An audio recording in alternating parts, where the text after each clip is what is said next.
Recording. Good man. And we'll start off, John, to tell us about the group.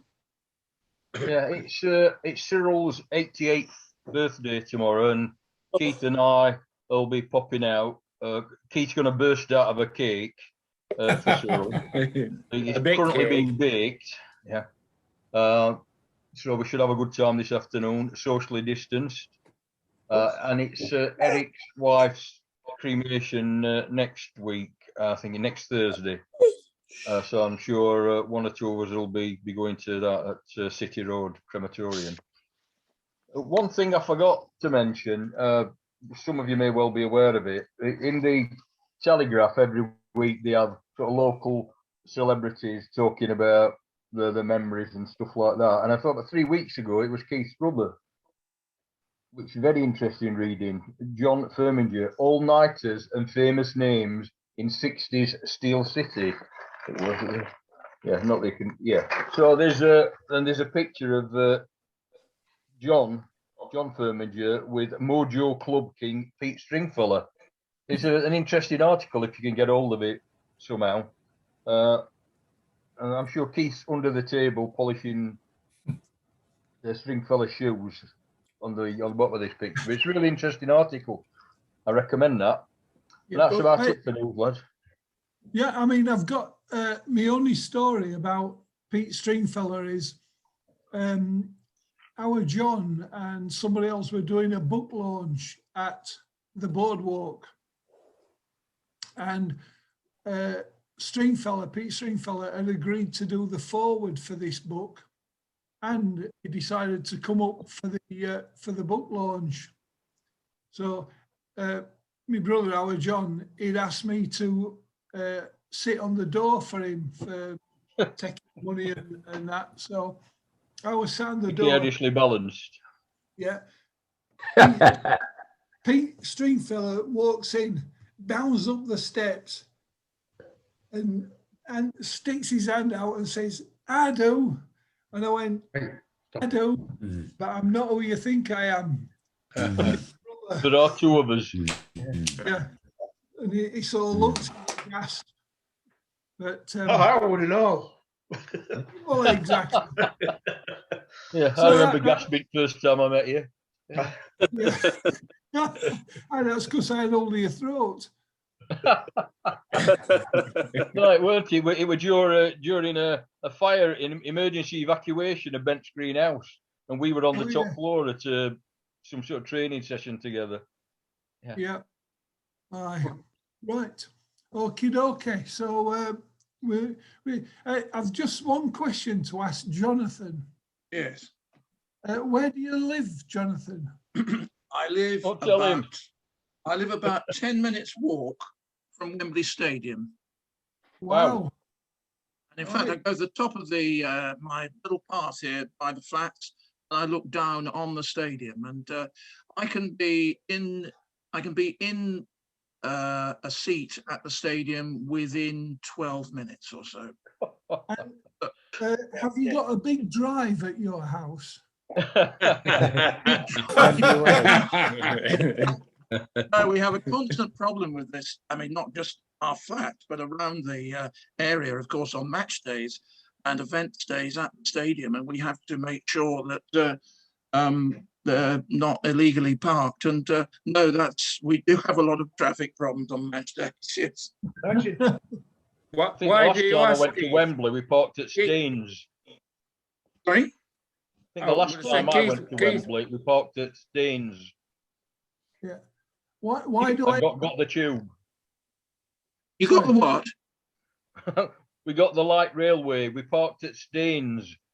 Oh, Staines, I see down there. Yes. Sorry, it's my accent. It's perfect BBC English. It probably confuses you. It's a beautiful accent, but thank you very much. It's always sensible to go to the outskirts, to go to Stanmore in the north or somewhere south or west, because the problem with the roads around here, they're just not, the access is not good enough anymore. And of course, in the old days, there used to be a lot of area around the stadium, and that's all gone. And so you can't just come near the stadium and park. No. No. The reason I asked Big Paul is you never know, he might have had a drive big enough to take another car. No, the reason I'm saying why you're querying it is it's not as if you're going to Wembley, is it? Mind you, whenever we play at Wembley, we win. So that's something to bear in mind. Jonathan, your club's got a pretty good record at Wembley, hasn't it? We've got a marvellous record. 3 wins out of 4. The only one we didn't win was the Charity Shield, which of course didn't matter anyway. Yeah, I know how you feel. Yeah. But I'm sorry your lot won't be there this year. Ever. What's your club, Jonathan? Coventry City. Oh, of course, yeah, yeah. The Keith Ouchin team. Yeah. Yes, Yeah. that's right. Right. So, okay, we'll move swiftly on to Lowell's News of the Week. News of the Week. News of the week. Well, as usual, I've got quite a lot, so rattle through it. Oh, no. No, you never rattle through it. Come on. We'll talk about sailing, since you talked about the America's Talk Cup about last what? week. Sailing. Sailing. We are Sailing. sailing. Rod Stewart. Rod The Stewart. Team Yeah. New Zealand sealed the 36th America's Cup with a 7-3 victory over Italy's Luna Rossa, when they won by 46 seconds in race 10 off the coast of Auckland. This meant that Team New Zealand retained international sport's oldest trophy, the Old Mug, with a dominant display in the best of 13 series. This was New Zealand's 4th triumph in the event, following wins in 1995, 2000 and 2017. They were at home, of course. It's not. How come the USA weren't involved? They're always in the final, aren't they? It's not sailing anyway. It's low level flying. Yeah. Anyway, They only Okay, just in the final because they won it every time. Yeah. so Ben Ainsley's team, UK, will be backed by Ineos for a 3rd attempt to win the America's Cup.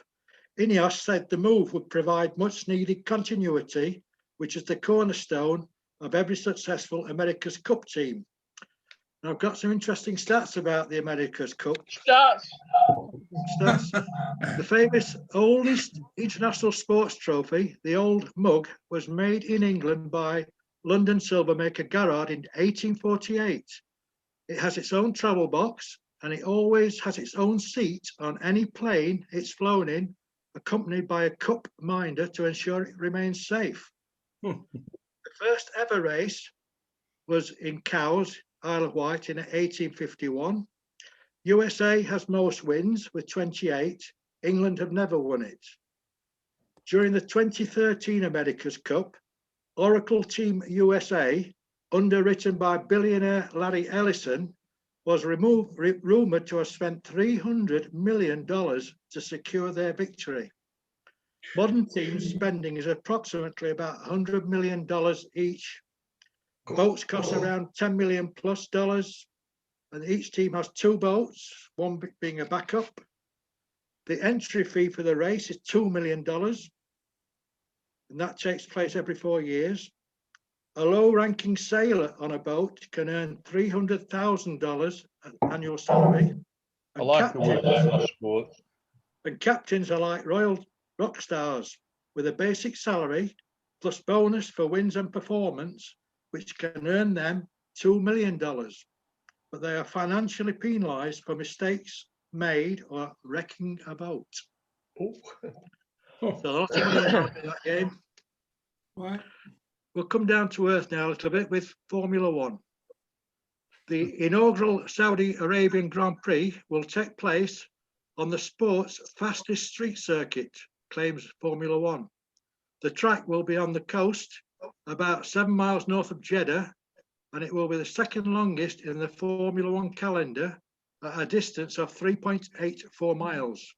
It's been suggested the average lap speed will be 155 miles per hour, which is among the highest of any Formula One track.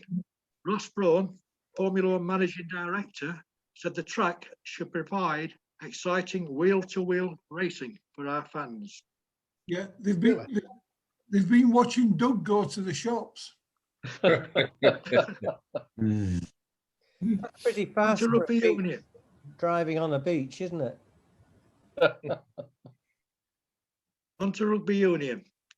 Now, this season's Premiership Rugby Cup has been scrapped because of continuing COVID concerns. This year's competition, which was set to be used as a development tournament, was scheduled to start in April, with games being played in midweek. New rules meant that clubs would not have been allowed to use players in the cup competition who had played 20 minutes or more in their previous game. Sale Sharks beat Harlequins in last season's final in October. Now going back to the weekend that's just passed, France, they deprived Wales of winning the Grand Slam with an injury time try in Paris last Saturday evening. The win means that France have a chance of winning the Six Nations if they get a good result against Scotland next weekend in the final match of the tournament. They'll need to get a bonus point win with a points difference of 20 points or more. England, on the other hand, gave a disappointing display as they lost to Ireland in Dublin. Ireland produced by far their best performance of the Andy Farrell era to beat a sorry England 32-18. A result that means England finished 5th in the final Six Nations League. That wasn't disappointing. That wasn't disappointing. It was heartbreaking. It is the first time since 1976 that England have lost to Wales, Ireland and Scotland in the same tournament. 121 is the most points England have ever conceded in a Six Nations tournament as well. Out of interest, Lol, Yep. how many players were still on the pitch at the end of the France-Wales match? What's that? How Repeat many that, Keith. players? How many players? How many players were on the pitch? 27. 27, that's correct. That's the seven, yeah. Yeah, Wales Yeah. had 2 in the sin bin and Yep. France had one sent off. sent off.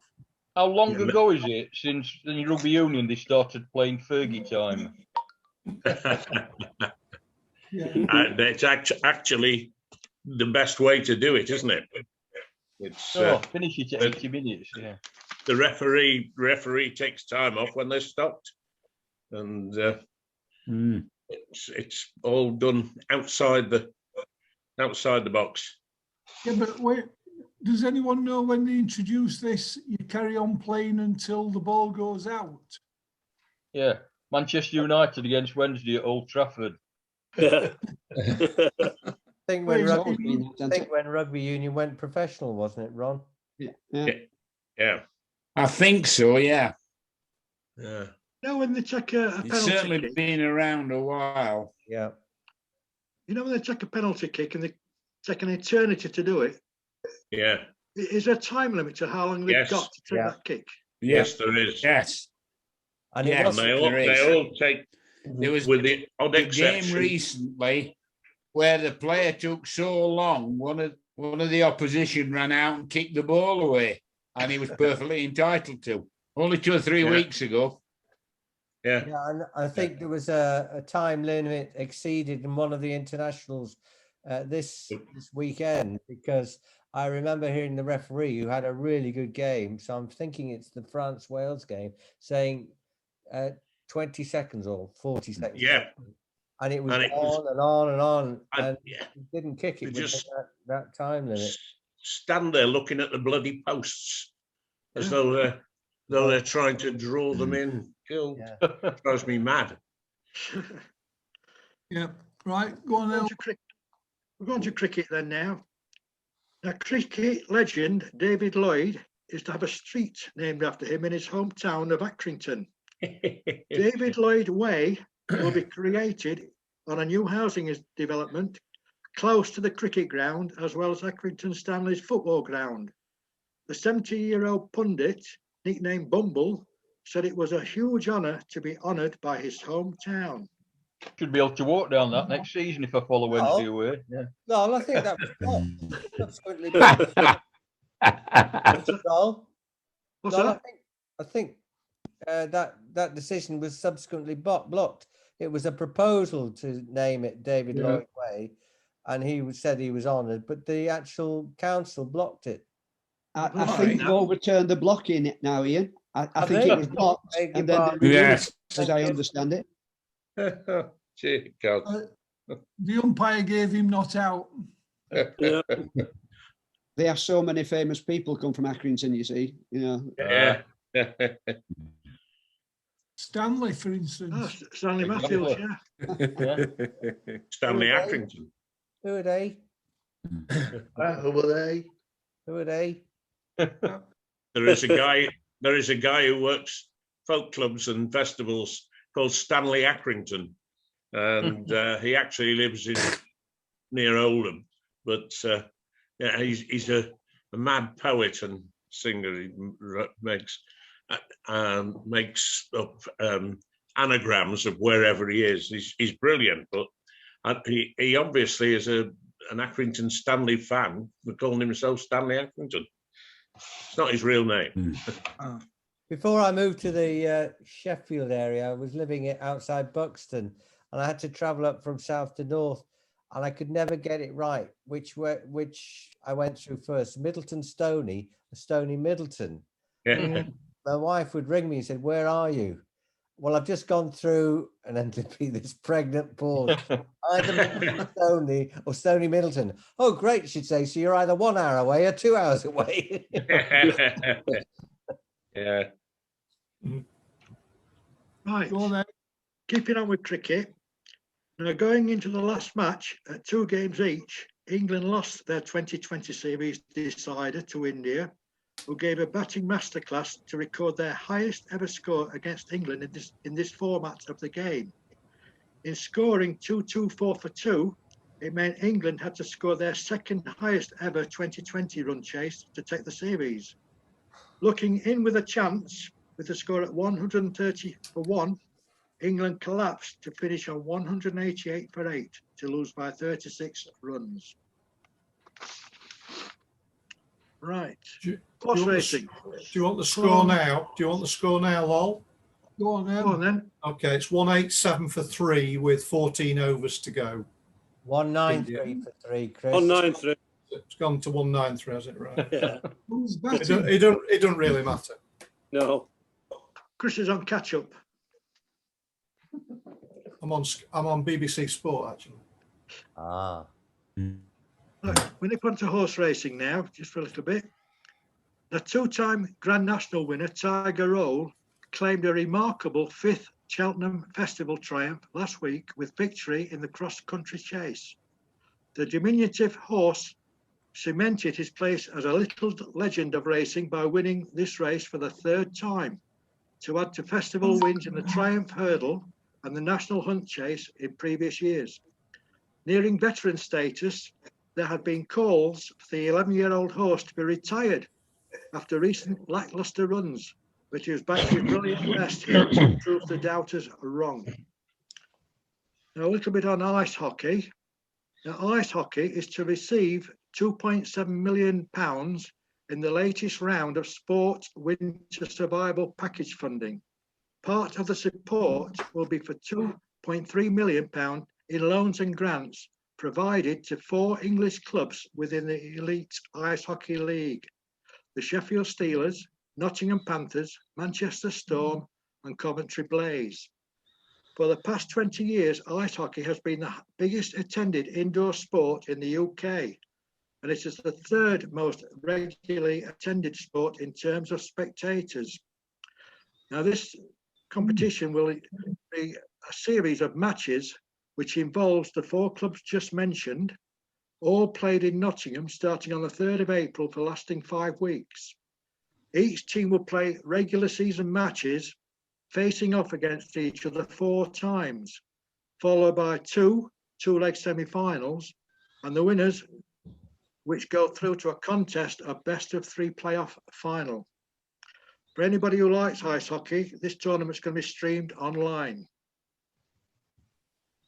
Now, a Or little bit on boxing, or darts. boxing, or boxing. Yeah. They won't get to the final with enough players to play it. I once Has it went been to a on fight darts? and an ice hockey game broke out. Was the call. Yeah. But incidentally, my godson was the netminder for both Sheffield Steelers and Nottingham Panthers. See that? Must have been good. Oh, He yeah. What, he both teams? played for Great Britain as well, both ends at the same time? not at the same time. But it It's was very high level. he was a netminder, but he eventually had to retire because he suffered the netminder's curse of it's their groins that go, because you know the position that they get the Yeah. leg to Yeah. to block. Yeah. Show us, Keith. Show us. and No, you don't. see No, goalkeepers don't show your groin. goalkeepers in football goalkeepers are now employing a similar technique at times, Mm. where they go down on the knees with the legs splayed out to block the ball. Keep Can watching. they Lee. provide ours with pads and a stick? Yeah, they ought to. Yep, go on then. I think Okay. ours have dropped the stick. Little bit on darts.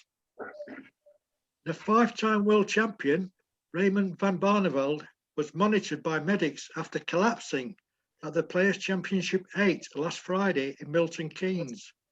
The 53-year-old Dutchman required medical attention soon after he lost his first round match, but did not require hospital treatment.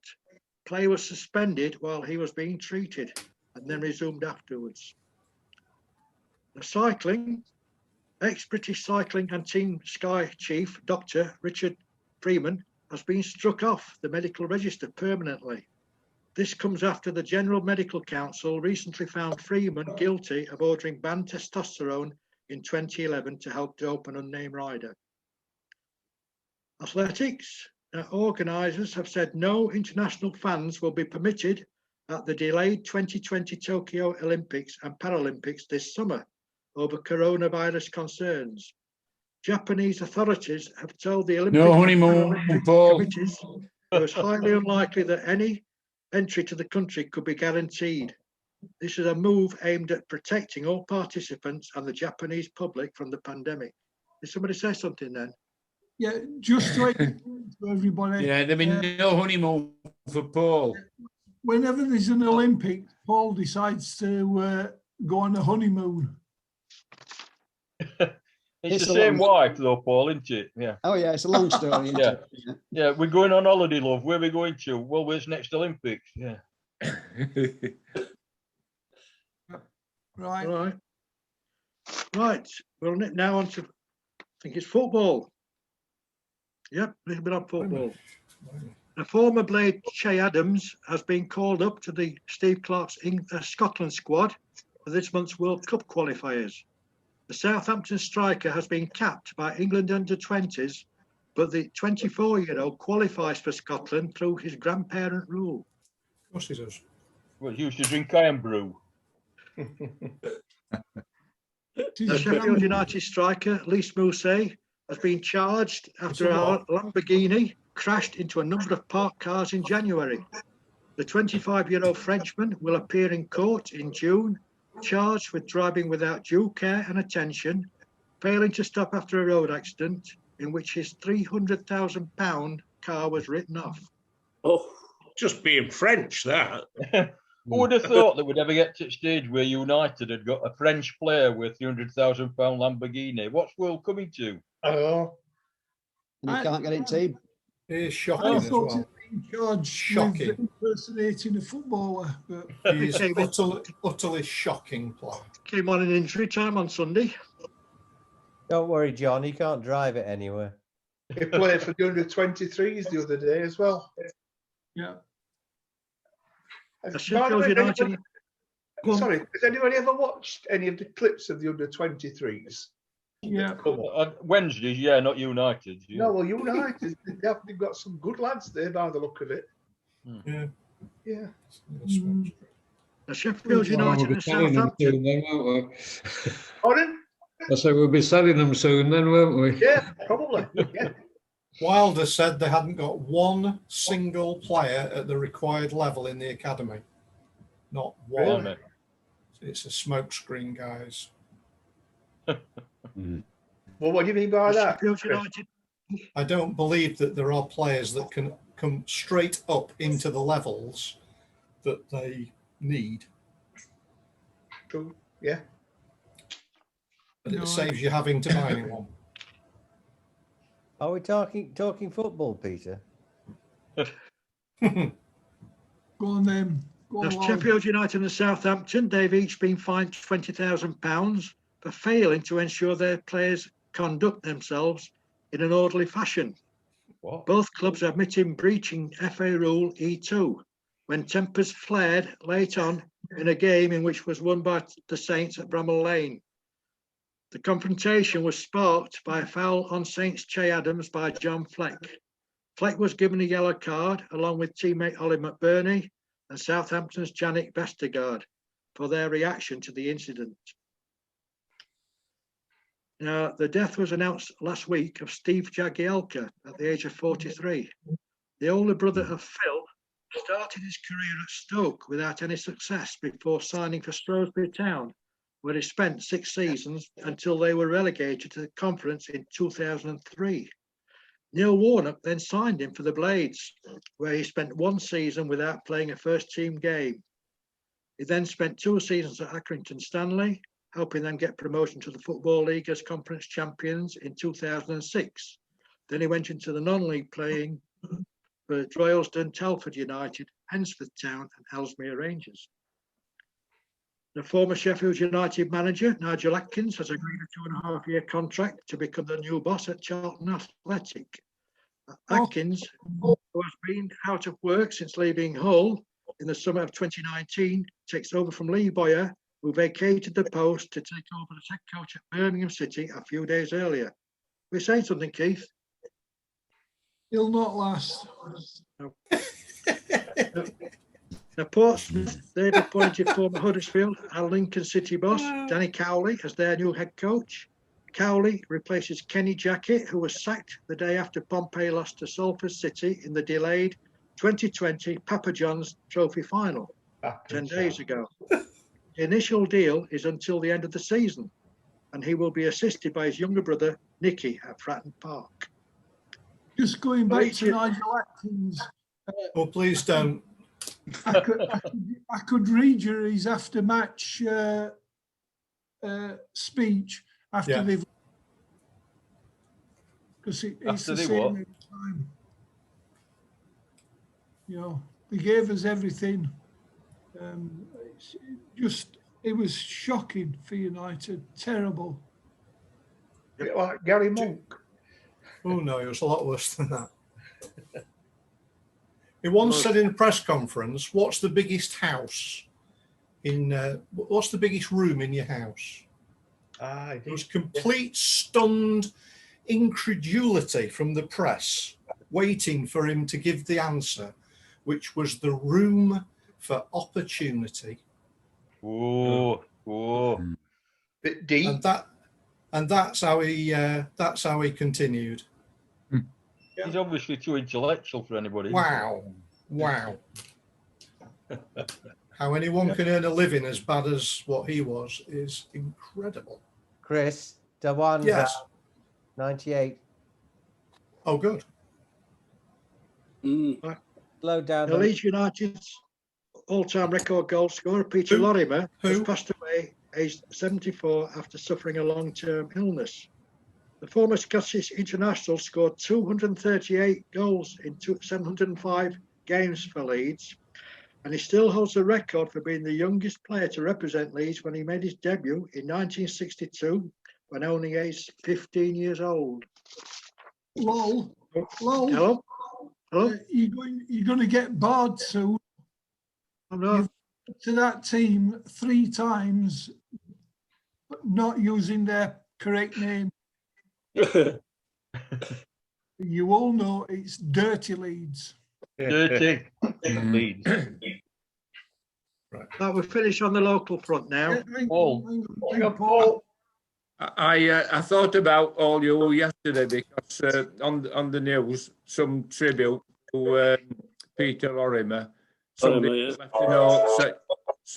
Somebody had left a note. Hang on. Is that Bobby Crush? I don't know what that is. Somebody had left a note saying Don Reb is building the right team up there.